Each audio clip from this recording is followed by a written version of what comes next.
శాసనసభ నుంచి ప్రతిపాదించడం జరుగుతోంది. గౌరవ మంత్రి గారు ఉత్తమ్ కుమార్ రెడ్డి గారు. స్పీకర్ సార్, సభకు సహకరించండి. చాలా బిజినెస్ ఉన్నది, సభ్యులు మాట్లాడవలసిన అవసరం ఉన్నది. లేదంటే లేదు సహకరించమంటే చర్యలు తీసుకోవాల్సిన అవసరం వస్తుంది. దయచేసి మాట్లాడండి సార్. స్పీకర్ సార్, భారతదేశంలో మన పార్లమెంటరీ డెమోక్రసీ వ్యవస్థలో పార్లమెంట్లో కానీ శాసనసభల్లో కానీ the word or ruling of the authority of the speaker is supreme.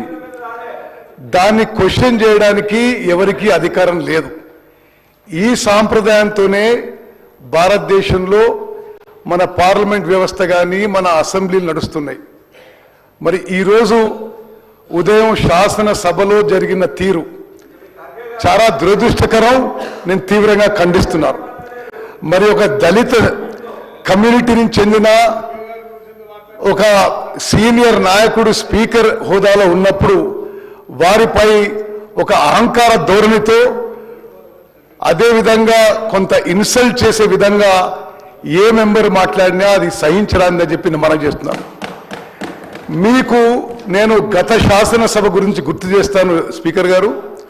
ఆ రోజు వాళ్ళు అధికారంలో ఉన్నప్పుడు గవర్నర్ ప్రసంగం అప్పుడు ఇద్దరు సభ్యులు కోమటిరెడ్డి వెంకటరెడ్డి గారు, సంపత్ గారు గవర్నర్ ప్రసంగం అప్పుడు అమర్యాదగా ఉన్నారని చెప్పి కేవలం ఆ కారణంతో వాళ్ళ సభ్యత్వమే రద్దు చేయబడింది.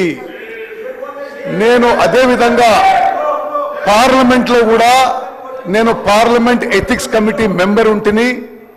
పార్లమెంట్లో కూడా అన్బికమింగ్ బిహేవియర్ కింద పోయిన పార్లమెంట్ టెన్యూర్లోనే ఒక టీఎంసీ సభ్యురాలి సభ్యత్వం రద్దు చేయబడింది.